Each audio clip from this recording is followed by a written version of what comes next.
Hi friends, कैसे हैं आप लोग। उम्मीद करते हैं बहुत ही अच्छे और खुशहाल होंगे। दोस्तों, आज आप लोगों के बीच में मैं उत्तर प्रदेश सब इंस्पेक्टर भर्ती से संबंधित एक महत्वपूर्ण वीडियो लेके आया हूं दोस्तों, जिसमें आज हम लोग कुछ महत्वपूर्ण बिंदुओं पे चर्चा विस्तृत रूप से करेंगे, वो भी ऑफिशियल नोटिफिकेशन के माध्यम से। जैसे दोस्तों, पहला बिंदु है कि सब इंस्पेक्टर के लिए आयु सीमा कितनी होनी चाहिए। सेकंड बिंदु है शारीरिक मानक क्या होना चाहिए। इसके बाद थर्ड बिंदु है दोस्तों, कितना आरक्षण व आयु सीमा में छूट मिलती है। इसके बाद चौथा बिंदु है दोस्तों, जाति प्रमाण पत्र कब का होना चाहिए। और दोस्तों लास्ट जो बिंदु है कि परीक्षा का जो पाठ्यक्रम होता है वो किस प्रकार का होता है, उस पे थोड़ी हम लोग चर्चा करेंगे। दोस्तों, ये जो कुछ महत्वपूर्ण बिंदु हैं, कई लोग ऐसे दोस्त मेरे होंगे जिनको इससे संबंधित कुछ ना कुछ समस्या ज़रूर आएगी। तो दोस्तों, ये जो 5 बिंदु हैं, इसको आप लोग सही से समझ लीजिएगा। उसके बाद ही दोस्तों आप लोग फॉर्म को भरिएगा और एग्ज़ाम में उसी प्रकार दोस्तों आप लोग तैयारी करके जाइएगा और सफलता दोस्तों सरलतापूर्वक आप लोग पा सकेंगे। चलिए दोस्तों, सबसे पहले हम लोग वो ऑफिशियल नोटिफिकेशन को देखते हैं। उसके बाद इन जो दोस्तों 5 बिंदु हैं, उस पे क्रमवार दोस्तों हम लोग चर्चा करेंगे। दोस्तों, आप लोगों के स्क्रीन पे ये रहा ऑफिशियल नोटिफिकेशन। सबसे पहले दोस्तों हम लोग समझेंगे कि यूपीएसआई के लिए शैक्षिक अर्हता क्या होनी चाहिए। तो दोस्तों आप लोग जानते होंगे कि जो यूपीएसआई का वैकेंसी का नोटिफिकेशन आया है, जो फॉर्म फिलअप हो रहा है, उसमें दोस्तों 3 पद दिखाई दे रहे हैं। एक है दोस्तों उप निरीक्षक नागरिक पुलिस, दूसरा है दोस्तों प्लाटून कमांडर, और दोस्तों एक लास्ट जो है अग्निशमन द्वितीय अधिकारी पद के लिए यहाँ पे आप लोग देख सकते हैं। तो दोस्तों जो का में है आप लोग देख सकते हैं उप निरीक्षक नागरिक पुलिस एवं प्लाटून कमांडर, उसके लिए दोस्तों समान रूप से स्नातक होना चाहिए। ये दोस्तों आपकी शैक्षिक अर्हता है। लेकिन दोस्तों यदि आप फॉर्म फिलअप कर रहे हैं और चाहते हैं कि अग्निशमन द्वितीय अधिकारी के पद भी उसमें आए, तो उसके लिए दोस्तों आपको स्नातक में विज्ञान होना आवश्यक है। यहाँ पे आप लोग देख सकते हैं। ये थी दोस्तों कुछ शैक्षिक अर्हता। इसके बाद दोस्तों एक बिंदु और है, आप लोग ये भी याद रखिएगा कि जो मेरे दोस्त अपेयरिंग में स्नातक होंगे, यानी कि जो बीए बीएससी बीकॉम कर रहे होंगे, वो इस फॉर्म को नहीं फिलअप कर सकते हैं। क्योंकि यहाँ पे जो दोस्तों टिप्पणी में आप लोग देख सकते हैं, यहाँ पे दिया गया है कि वो पात्र जो हैं अभ्यर्थी इस परीक्षा में जो बैठेंगे वो अपेयरिंग वाले शामिल नहीं हो सकते हैं। तो दोस्तों ये था कुछ शैक्षिक अर्हता से संबंधित महत्वपूर्ण दोस्तों बिंदु। चलिए दोस्तों, इसके बाद आगे थोड़ी इस वीडियो में चर्चा करेंगे नेक्स्ट बिंदु पर। दोस्तों नेक्स्ट बिंदु है, आप लोग के स्क्रीन पे आप देख सकते हैं यहाँ पे आयु संबंधित। दोस्तों ये जो है बहुत ही महत्वपूर्ण दोस्तों है, इसको आप लोग थोड़ा सही से समझने का प्रयास करिएगा। क्योंकि दोस्तों ये जो आप लोगों को स्क्रीन पे दिख रहा है, ये एक एक बिंदु दोस्तों बहुत ही महत्वपूर्ण है। आप लोग देख सकते होंगे, कह रहा है कि अभ्यर्थी ने दिनांक 1 जुलाई 2021 को, यहाँ पे आप लोग देख सकते हैं, 21 वर्ष की आयु प्राप्त कर ली हो और 28 वर्ष से अधिक की आयु पूर्ण ना की हो। यानी कि दोस्तों कहने का मतलब ये है कि 1 जुलाई 2021 को उसकी आयु जो है, यानी कि एज जो है दोस्तों, वो 21 वर्ष पूर्ण हो गई हो तो वो फॉर्म फिलअप कर सकता है। उसी प्रकार दोस्तों यदि उसकी आयु 1 जुलाई 2021 तक 28 वर्ष है, उससे अधिक नहीं है, तो वो फॉर्म फिलअप कर सकता है। यहाँ पे आप लोग दोस्तों देख सकते हैं। दोस्तों ये जो 28 वर्ष दिखा रहा है, ये सामान्य वर्ग के लिए है, समानता। ये जो ओबीसी SC ST आते हैं उनके लिए दोस्तों ये नहीं है, क्योंकि उन्हें कुछ आरक्षण मिलता है, जिससे उनकी आयु जो सीमा होती है आरक्षण से बढ़ जाती है। तो दोस्तों आगे भी थोड़ी उस पर भी चर्चा करेंगे। दोस्तों इसमें आप लोग आगे देख सकते हैं, अभ्यर्थी का जन्म दिनांक 1/7/1993 से पूर्व का होना चाहिए। दोस्तों यहाँ पे भी आप लोग देख सकते हैं, ये बात कर रहा है दोस्तों।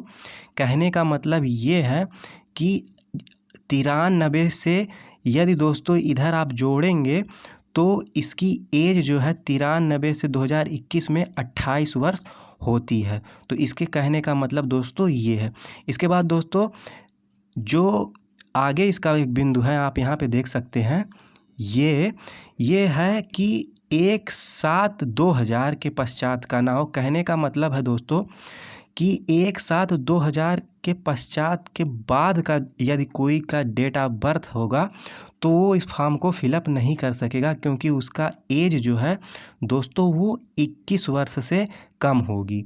तो कहने का मतलब ये है दोस्तों कि 1/7/2000 के पश्चात का ना हुआ हो। दोस्तों एक चीज़ और आप लोग याद रखिएगा कि आप लोग जब फॉर्म फिलअप करेंगे दोस्तों, तो उसमें जब आप डेट ऑफ बर्थ यानी कि जन्म तिथि जब आप फिलअप करेंगे तो ऑटोमेटिक दोस्तों उसमें आप कितने वर्ष के हैं और कितने दिन के हैं और कितने महीने के हैं दोस्तों वो ऑटोमेटिक उसमें आ जाता है। तो उससे भी आप लोग अंदाज़ा अपने आयु को लगा सकते हैं। चलिए दोस्तों नेक्स्ट बिंदु जो था उस पर थोड़ी चर्चा करते हैं। दोस्तों नेक्स्ट बिंदु जो था वो था शारीरिक मानक परीक्षण के मानक। जी हाँ दोस्तों, पुरुषों की जो सामान्य ऊंचाई होनी चाहिए, यहाँ पे आप लोग देख सकते हैं दोस्तों, पुरुषों के लिए वो सामान्य वर्ग का हो या अन्य पिछड़ा वर्ग का हो या अनुसूचित जाति का हो दोस्तों, उसकी ऊंचाई यानी कि हाइट जो है 168 सेंटीमीटर होनी चाहिए दोस्तों। उसी प्रकार दोस्तों अनुसूचित जनजाति का अगर यदि वो होता है छात्र, तो उसको 8 सेंटीमीटर कम यानी कि 160 सेंटीमीटर उसकी ऊंचाई होनी चाहिए दोस्तों। ये थी बात ऊंचाई की। अब उसके सीना की दोस्तों हम लोग थोड़ा इस पे भी थोड़ी चर्चा कर लेते हैं। यहाँ पे आप लोग दोस्तों देख सकते हैं कि सामान्य का हो या दोस्तों पिछड़ी जाति का हो या अनुसूचित जाति से संबंधित अभ्यर्थियों के लिए न्यूनतम सीने का माप दोस्तों वो है 79 सेंटीमीटर बिना फुलाए हुए। यहाँ पे आप लोग दोस्तों देख सकते हैं। इसके बाद दोस्तों फुलाने के बाद उसकी जो सीना है वो 84 सेंटीमीटर होनी चाहिए। यहाँ पे अभी आप लोग दोस्तों देख सकते हैं। इसके बाद दोस्तों इसके आगे आप देखिए, अनुसूचित जनजाति का यदि है दोस्तों वो, तो उसका जो सीना है वो 77 सेंटीमीटर होनी चाहिए यानी कि 77 सेंटीमीटर होनी चाहिए बिना फुलाए हुए। और फुला के दोस्तों उसका जो सीना है वो 82 सेंटीमीटर से कम नहीं होनी चाहिए। एक चीज़ दोस्तों यहाँ पे आप लोग देख सकते हैं कि टिप्पणी में दिया गया है कि न्यूनतम 5 सेंटीमीटर सीने का फुलाव अनिवार्य है। जी हाँ दोस्तों, जितना सामान्य सीना होगा फुलाने पे 5 सेंटीमीटर बढ़ना चाहिए दोस्तों। ये था कुछ शारीरिक मानक से संबंधित अनिवार्य चीज़ें। चलिए दोस्तों नेक्स्ट बिंदु पे थोड़ी चर्चा करते हैं। दोस्तों उसी प्रकार महिलाओं के लिए आप लोग देख सकते हैं कि हाइट यानी कि ऊंचाई कितनी होनी चाहिए दोस्तों। आप लोग यहाँ पे स्क्रीन पे देख सकते हैं, ये बहुत ही दोस्तों महिलाओं के लिए है, बहुत ही महत्वपूर्ण बिंदु है। आप लोग देख लीजिए, जैसे सामान्य की अगर कोई महिला है या दोस्तों या अन्य पिछड़ा वर्ग या अनुसूचित जाति की है, तो न्यूनतम दोस्तों उसकी ऊंचाई जो है वो 152 सेंटीमीटर होना चाहिए। ये दोस्तों अनिवार्य है। इसके बाद दोस्तों यदि वो अनुसूचित जनजाति की महिला है तो उसकी न्यूनतम जो है ऊंचाई दोस्तों 147 सेंटीमीटर होनी चाहिए। और दोस्तों सेकंड बिंदु जो है यहाँ पे ये भी महिलाओं के लिए अनिवार्य है। आप लोग यहाँ पे देख सकते हैं कि महिला अभ्यर्थियों की न्यूनतम जो है दोस्तों वेट यानी कि वजन जो है दोस्तों वो 40 किलोग्राम होना चाहिए। दोस्तों ये कंडीशन महिलाओं पे लागू होगा। चलिए दोस्तों नेक्स्ट बिंदु पे चर्चा करते हैं। दोस्तों नेक्स्ट बिंदु पे कुछ इस प्रकार से है, आप लोग की स्क्रीन पे आप लोग देख सकते हैं कि जो वर्टिकल जो दोस्तों आरक्षण मिलता है, जैसे दोस्तों अनुसूचित जाति की अगर हम लोग बात करें, यहाँ पे आप लोग देख सकते हैं तो उनका जो सीट होता है दोस्तों वो रिज़र्व होता है 21%। ये दोस्तों अनुसूचित जातियों के लिए होता है और उनको दोस्तों आयु में छूट जो है 5 वर्षों का मिलता है। यहाँ पे आप लोग देख सकते हैं। उसी प्रकार दोस्तों दूसरा बिंदु हम लोग देखेंगे अनुसूचित जनजाति का। तो दोस्तों जो सीटें होती हैं उनकी 2% दोस्तों उनकी सीटें जो होती हैं रिज़र्व होती है और उनको भी जो आयु में छूट मिलती है दोस्तों वो 5 वर्षों की मिलती है। यानी कि जितना सामान्य वर्ग की आयु होती है दोस्तों उसमें 5 वर्ष और ऐड हो जाता है, वो भी फॉर्म को फिलअप कर सकते हैं। यानी कि सामान्य यदि 28 वर्ष है तो 5 वर्ष ऐड होने पे उनकी अधिकतम आयु जो है दोस्तों वो 33 वर्ष हो जाएगी। यानी कि जो अनुसूचित जाति का है या अनुसूचित जनजाति का है या अन्य पिछड़ा वर्ग का है वो 33 वर्ष तक इस फॉर्म को फिलअप कर सकता है।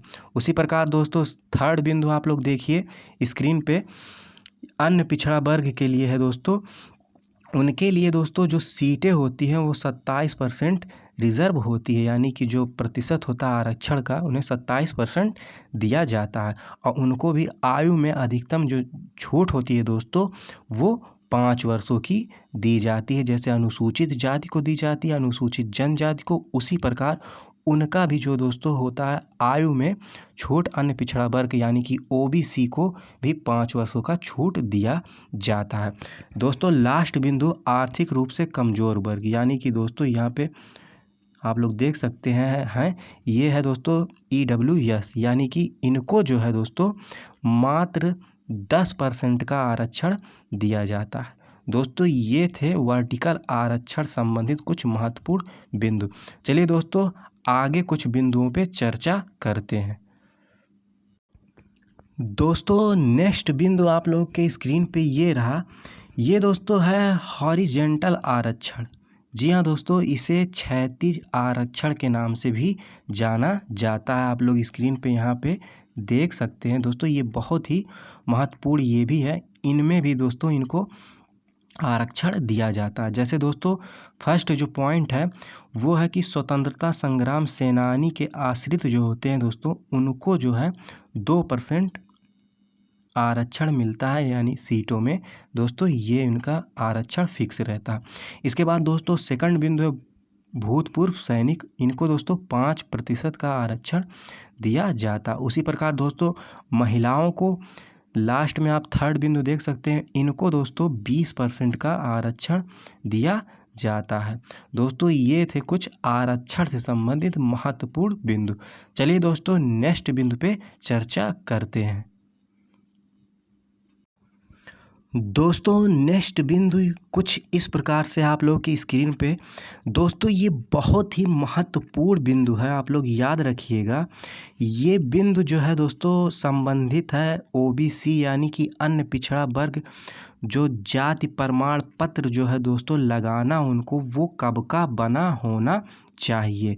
तो दोस्तों यहाँ पे आप लोग डेट देख सकते हैं 1 अप्रैल 2020, यानी कि दोस्तों ये जो प्रमाण पत्र है वो 1 अप्रैल 2020 के बाद का बना होना चाहिए, परंतु अभ्यर्थी द्वारा इस भर्ती हेतु आवेदन करने की तिथि तक निर्गत होना चाहिए। जी हाँ दोस्तों, कहने का मतलब ये है कि जो जाति प्रमाण पत्र है ओबीसी का वो 1 अप्रैल 2020 के बाद का होना चाहिए, और जिस दिन दोस्तों वो फॉर्म फिलअप कर रहा है उस समय तक उसके पास वो प्रमाण पत्र होना चाहिए। यानी कि दोस्तों यदि वो फॉर्म फिलअप कर लेता है और बाद में अपना जाति प्रमाण पत्र बनवाता है तो दोस्तों वो आरक्षण का फ़ायदा नहीं पाएगा, वो वंचित रह जाएगा और उसे जनरल में दोस्तों उसको भेज दिया जाएगा।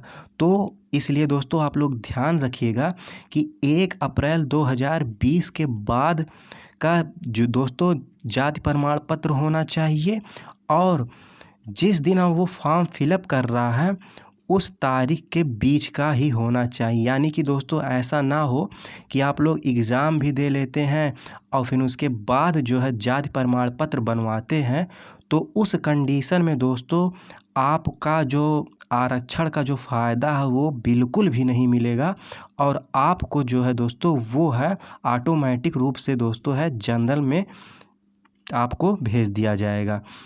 इसलिए दोस्तों आप लोग फॉर्म फिलअप करने से पहले अपना जो है जाति प्रमाण पत्र दोस्तों बनवा लीजिए, उसके बाद ही जो है फॉर्म को फिलअप करिए। चलिए दोस्तों नेक्स्ट बिंदु पे चर्चा करते हैं।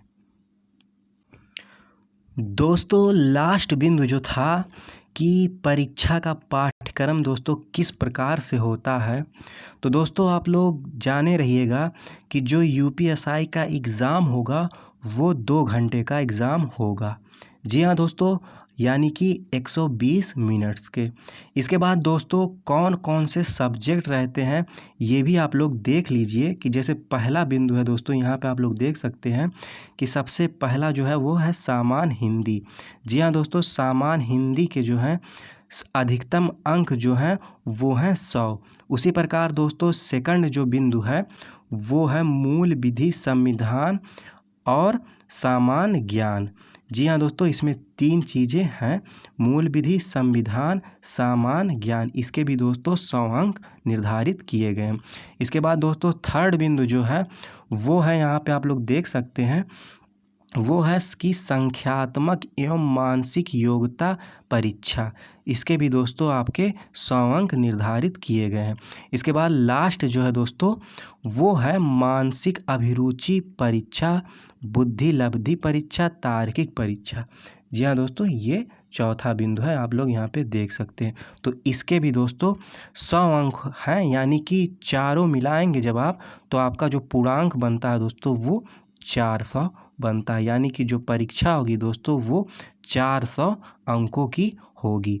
चलिए दोस्तों इसका थोड़ा सिलेबस जो है विस्तृत रूप से हम लोग देख लेते हैं कि हिंदी में क्या क्या होता है, उसके बाद मूल विधि, संविधान और सामान्य ज्ञान में क्या रहेगा। इसके बाद चारों बिंदु दोस्तों चर्चा थोड़ी इस पे भी कर लेते हैं। जैसे दोस्तों आप लोग स्क्रीन पे देख सकते हैं कि जो सामान्य हिंदी है, यहाँ पे आप लोग देख सकते हैं ये इसका विस्तृत रूप से सिलेबस है। आप लोग दोस्तों इसका स्क्रीनशॉट भी ले सकते हैं क्योंकि इसी से एग्ज़ाम में प्रश्न पूछे जाएंगे। सेकंड जो दोस्तों बिंदु था आप लोग यहाँ पे देख सकते हैं, ये जो है दोस्तों सेकंड बिंदु है, आप लोग इसका भी स्क्रीनशॉट ले सकते हैं दोस्तों, क्योंकि इससे ही एग्ज़ाम में प्रश्न पूछे जाएंगे।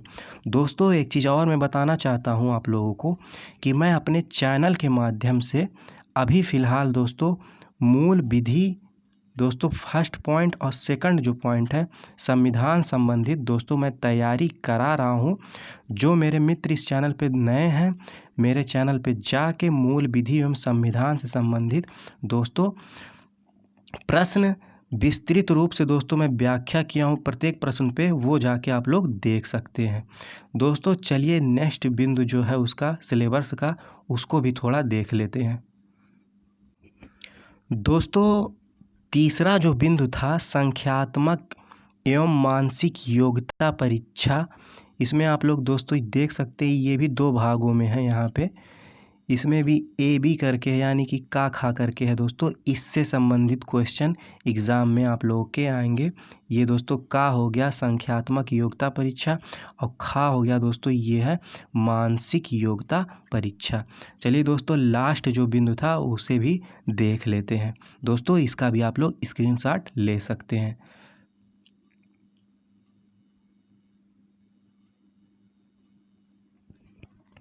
दोस्तों लास्ट जो बिंदु था आप लोग की स्क्रीन पे ये रहा। आप लोग यहाँ पे देख सकते हैं कि जो पहला जो बिंदु है दोस्तों इसमें यहाँ पे आप लोग देख सकते हैं वो है मानसिक अभिरुचि परीक्षा। दूसरा बिंदु जो है दोस्तों वो है बुद्धि लब्धि परीक्षा और जो लास्ट है दोस्तों वो तार्किक परीक्षा। तो दोस्तों ये थे कुछ इसके सिलेबस। दोस्तों ये वीडियो में मैं प्रयास किया हूँ कि जो 5 महत्वपूर्ण बिंदु थे उसको ऑफिशियल जो दोस्तों नोटिफिकेशन था उससे दोस्तों मैं आप लोगों का जो समस्या है उसका समाधान कर सकूं। दोस्तों यदि अब भी कोई आप लोगों के मन में कोई समस्या हो तो कमेंट करके दोस्तों ज़रूर बताइएगा। मैं प्रयास करूंगा कि उन समस्या का भी आप लोगों का समाधान कर सकूं। दोस्तों आज के वीडियो में बस इतना ही। लास्ट तक देखने के लिए दोस्तों बहुत बहुत धन्यवाद, आभार। दोस्तों एक बात और, इस वीडियो में यदि कोई त्रुटि हुई हो तो उसके लिए दोस्तों मैं क्षमा चाहता हूं। यदि कोई आप लोगों का सुझाव हो दोस्तों तो कमेंट करके ज़रूर बताइएगा। लास्ट तक वीडियो को देखने के लिए बहुत बहुत धन्यवाद, आभार। जय हिंद।